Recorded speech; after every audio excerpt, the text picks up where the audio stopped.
जय हिंद दोस्तों, आपका स्वागत है आपके अपने YouTube चैनल महतो एकेडमी में। इस वीडियो में हम लोग बिहार पॉलिटेक्निक प्रवेश परीक्षा 2020 के क्वेश्चन आंसर के बारे में बातें करने वाले हैं। रसायन विज्ञान के सेक्शन का आपका पहला क्वेश्चन है और क्वेश्चन नंबर 31 है। एन के पहचान के लिए लेसगनीय परीक्षण निम्न में से किसके साथ होता है? तो इसका राइट आंसर होगा option number D, C6H5NH NH2HCl। Nitrogen N के पहचान के लिए लेसगनीय परीक्षण में फेनिल हाइड्रोजन हाइड्रोक्लोराइड का उपयोग किया जाता है। क्वेश्चन नंबर 32 है, नाभिक का आकार है? तो इसका राइट आंसर होगा ऑप्शन नंबर डी, 10 के पावर में -15 मीटर। नाभिक का आकार लगभग 10 के पावर में -15 मीटर के बराबर होता है। क्वेश्चन नंबर 33 है, कौन सी गैस विकसित होती है जब जिंक हाइड्रोक्लोरिक एसिड के साथ अभिक्रिया करता है? तो जिंक Zn को जब हम लोग हाइड्रोक्लोरिक अम्ल HCl के साथ अभिक्रिया कराते हैं तो जिंक क्लोराइड ZnCl2 का निर्माण होता है और हाइड्रोजन गैस का भी निर्माण होता है। तो इसका राइट आंसर हो जाएगा option number C, hydrogen gas विकसित होती है जब जिंक क्लोराइड हाइड्रोक्लोरिक एसिड के साथ अभिक्रिया करती है। क्वेश्चन नंबर 34 है, कौन सा एक इलेक्ट्रॉन स्नेही नहीं है? तो इसका राइट आंसर होगा ऑप्शन नंबर बी, क्लोरीन का ऋणायन जो है इलेक्ट्रॉन स्नेही नहीं है। क्वेश्चन नंबर 35 है, अभिक्रिया CH2CH2 एथिलीन जो है HOCl हाइपोक्लोरस एसिड की उपस्थिति में अभिक्रिया करके M का निर्माण करता है। जो M के बारे में हमको जो है पता लगाना है कि M क्या है तथा जो M का निर्माण होता है वो R की उपस्थिति में CH2OH यानी कि एथेनॉल का निर्माण करता है। तो यहाँ पर आपको M और R के बारे में पता लगाना है। तो इसका राइट आंसर होगा ऑप्शन नंबर ए। ये जो M है ये CH2Cl CH2OH है यानी कि ये क्लोरोएथेनॉल है तथा जो R है वो NaHCO3 है, वो जलीय विलयन NaHCO3 है यानी सोडियम हाइड्रोजन कार्बोनेट का जलीय विलयन है R। क्वेश्चन नंबर 36 है, यौगिक CH3CCH3CH3 को क्षारीय KMnO4 के विलयन के साथ क्रिया कराने पर देता है। तो इसका राइट आंसर होगा ऑप्शन नंबर ए, CH3COCH3 प्लस CH3COOH। हम लोग जो है यौगिक आपका जो है साइक्लोपेंटेन C5H10 साइक्लोपेंटेन को KMnO4 पोटेशियम परमैंगनेट के विलयन के साथ क्रिया कराने से CH3COCH3 आपका जो है प्रोपेटोन और CH3COOH एथेनोइक अम्ल का निर्माण होता है। क्वेश्चन नंबर 37 है, किस धातु ऑक्साइड का C के साथ अपचयन नहीं होगा? तो इसका राइट आंसर होगा option number B, Al2O3। Aluminium oxide के जो है C के साथ अपचयन नहीं होगा। मुख्यतः जो है कैल्शियम, मैग्नीशियम, सोडियम, एल्युमिनियम के ऑक्साइडों का जो है C के साथ अपचयन नहीं होता है। क्वेश्चन नंबर 38 है, कौन सा निम्न युग्म के पदार्थ H2O जल से अभिक्रिया कर समान गैसें उत्पन्न करता है? तो इसका राइट आंसर होगा ऑप्शन नंबर सी, Ca और CaH2। आपका जो है कैल्शियम और कैल्शियम हाइड्राइड ये दोनों जल H2O से अभिक्रिया करके कैल्शियम हाइड्रो ऑक्साइड CaOH2 और हाइड्रोजन गैस का निर्माण करते हैं। क्वेश्चन नंबर 39 है, कौन सी धातु शीतल तनु HNO3 नाइट्रिक एसिड के साथ क्रिया कर H2 हाइड्रोजन गैस उत्पन्न करती है? तो इसका राइट आंसर होगा ऑप्शन नंबर सी, मैग्नीशियम। आपका जो है magnesium Mg nitric acid HNO3 के साथ अभिक्रिया करके मैग्नीशियम नाइट्रेट MgNO3 और हाइड्रोजन गैस का निर्माण करता है। जब इसको संतुलित करते हैं तो यहाँ पर 2 आ जाता है। तो आपका जो है मैग्नीशियम नाइट्रिक एसिड के साथ अभिक्रिया करके मैग्नीशियम नाइट्रेट और हाइड्रोजन गैस का निर्माण करती है। तो इसका राइट आंसर हो जाएगा option number C, magnesium. Question number 40 है, ऑक्सीजन O2 किसके साथ प्रत्यक्ष रूप से अभिक्रिया नहीं करती है? तो इसका राइट आंसर होगा ऑप्शन नंबर बी, क्लोरीन। आपका जो है क्लोरीन ऑक्सीजन O2 के साथ प्रत्यक्ष रूप से अभिक्रिया नहीं करती है। बाकी आपका जो है सोडियम Na, फास्फोरस P4 और सल्फर S जो है ऑक्सीजन O2 के साथ प्रत्यक्ष रूप से अभिक्रिया करती है। सोडियम जो है ऑक्सीजन O2 से अभिक्रिया करके सोडियम ऑक्साइड Na2O का निर्माण करता है। जब इसको संतुलित करते हैं तो यहाँ पर भी 2 और यहाँ पर 4 आ जाता है। उसके बाद आपका जो है फास्फोरस ऑक्सीजन से अभिक्रिया करके फास्फोरस पेंटा ऑक्साइड P4O10 का निर्माण करता है। जब इसको संतुलित करते हैं तो यहाँ 5 आ जाता है। और उसके बाद जो है सल्फर जो है वो ऑक्सीजन से अभिक्रिया करके सल्फर डाइऑक्साइड SO2 का निर्माण करते हैं। क्वेश्चन नंबर 41 है, किस एक में 4 एकांकी युग्म इलेक्ट्रॉन होता है? तो इसका राइट आंसर होगा ऑप्शन नंबर ए, क्लोरीन के ऋणायन में 4 एकांकी युग्म इलेक्ट्रॉन होता है। क्वेश्चन नंबर 42 है, किसी भी घोल का pH का मान क्या होगा यदि उसमें से H+ आयन का सांद्रण 0.01 m हो? तो चलिए इसको कैलकुलेट करते हैं। तो H+ आयन का सांद्रण जो है 0.01 दिया है, तो ये आपका जो है 10 के पावर में -2 लिखा जाएगा। अब उसके बाद pH बराबर होता है -log H+ आयन होता है, तो pH बराबर हो जाएगा -log और H+ का सांद्रण 10 के पावर में -2 है, तो ये 10 के पावर में -2 हो गया। अब pH बराबर माइनस, और एक फॉर्मूला होता है कि जब हम लोग का यहाँ पर log n के पावर में 2 दिया हुआ है तो ये आपका जो है लिखा जाता है 2 log 10 लिखा जाता है। ठीक है, तो यहाँ पर -2 है तो आगे भी माइनस आ जाएगा। तो चूंकि यहाँ पहले से एक माइनस है तो माइनस माइनस ये प्लस हो जाएगा, तो फिर ये क्या हो जाएगा 2 log 10 हो जाएगा। ठीक है, चूंकि log 10 का वैल्यू जो है वो 1 होता है, तो 2 गुने 1 यानी कि 2 आंसर आएगा, तो pH का मान 2 हो जाएगा।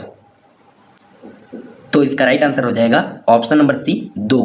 क्वेश्चन नंबर 43 है, अमाशय रस का pH मान क्या होगा? तो इसका राइट आंसर होगा option number B 1.4।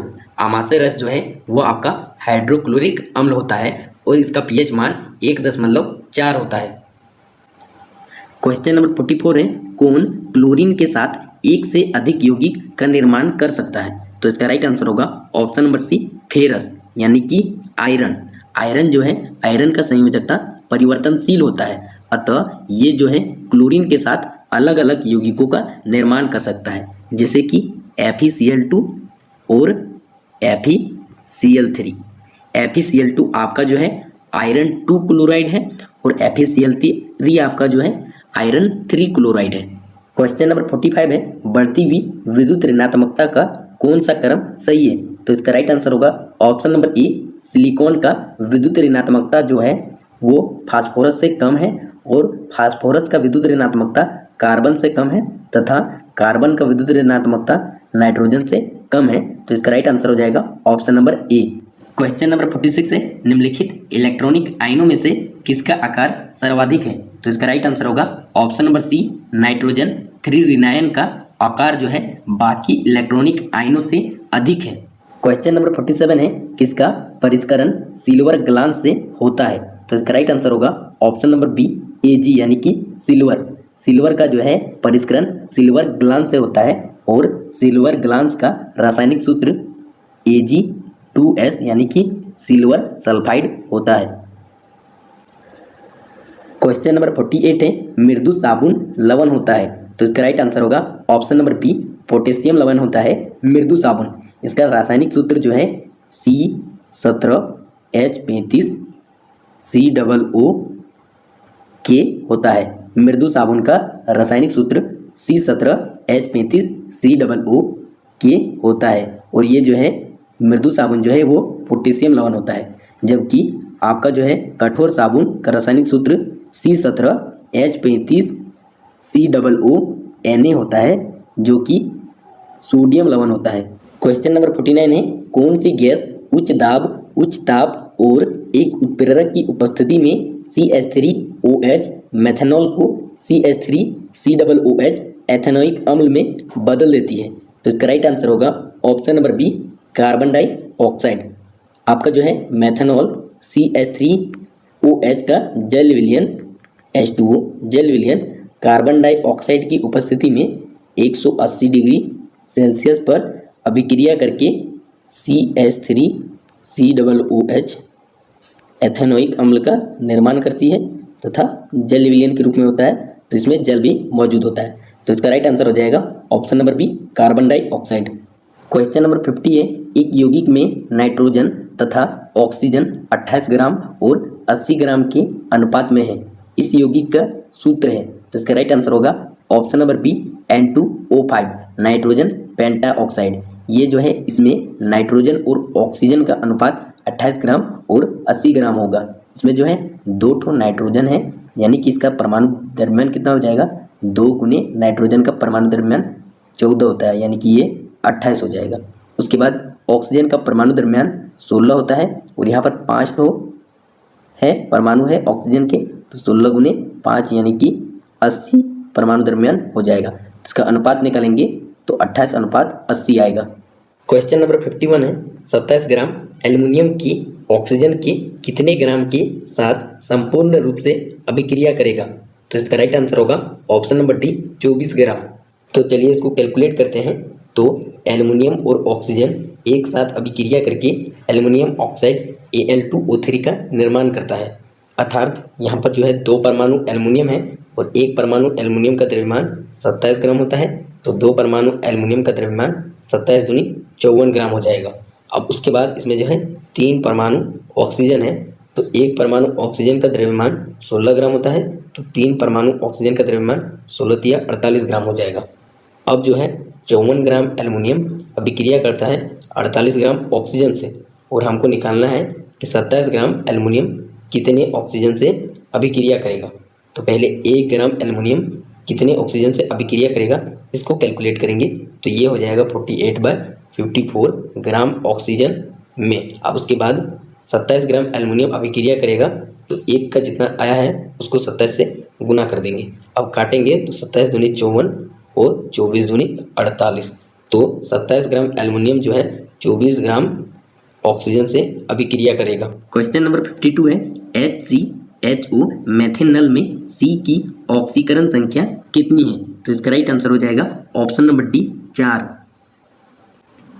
Question number 53 है, यदि KMnO4 पोटेशियम परमैंगनेट का आणविक भार m है, तो इसका तुल्यांकी भार जब वह K2MnO4 में परिवर्तित होगा तो क्या हो जाएगा। तो इसका राइट आंसर होगा option number C, m।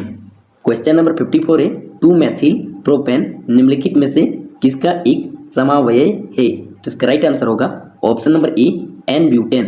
Question number 55 है, CC कार्बन की साथ न्यूनतम बंध लंबाई किसमें होगी। तो इसका राइट आंसर होगा ऑप्शन नंबर डी, कार्बन जब त्रिआबंध बनाएगा कार्बन के साथ तब जो है न्यूनतम बंध लंबाई होगी, क्योंकि जो है एकल सहसंयोजक बंध, जैसे कि इसमें एकल सहसंयोजक बंध होगा तब जो है बंध लंबाई सबसे अधिक होगी, लेकिन त्रिसंयोजक बंध इसमें जो है बंध लंबाई सबसे कम होगी। तो इसका राइट आंसर होगा option number D. Question number 56 है, प्रयोगशाला में प्रथम संश्लेषित कार्बनिक यौगिक कौन सा है। तो इसका राइट आंसर होगा ऑप्शन नंबर ए, यूरिया, जिसका रासायनिक सूत्र NH2CO NH2 है और इसका IUPAC नाम डाईएमिनो मेथानामिन है। क्वेश्चन नंबर 57 है, हकल नियम के अनुसार एक चक्रीय युग्मक यौगिक एरोमेटिक होगा यदि इसमें इस संख्या में इलेक्ट्रॉन हो। तो इसका राइट आंसर होगा option number C, 4n+2π। Question number 58 है, निम्न में से कौन सा यौगिक प्रकाश सक्रिय है। तो इसका राइट आंसर होगा ऑप्शन नंबर ए, 2-क्लोरोब्यूटेन जो है सक्रिय प्रकाश यौगिक है। क्वेश्चन नंबर 59 है, एक प्रबल क्षार इसमें अल्फा H को निराकर कर सकता है। तो इसका राइट आंसर होगा option number B, ketone. Ketone में अल्फा H की उपस्थिति के कारण एक प्रबल क्षार इसमें अल्फा H को निराकर कर सकता है। क्वेश्चन नंबर 60 है, CH4 में सिग्मा बंध यानी सिंगल बंध की संख्या कितनी है। तो CH4 यानी कि कार्बन के साथ 4 हाइड्रोजन परमाणु का एकल बंध, तो इसमें जो है एकल बंध की संख्या 1, 2, 3, 4 है। तो इसका राइट आंसर हो जाएगा ऑप्शन नंबर डी, 4। तो मिलते हैं अगले वीडियो में, तब तक के लिए जय हिंद।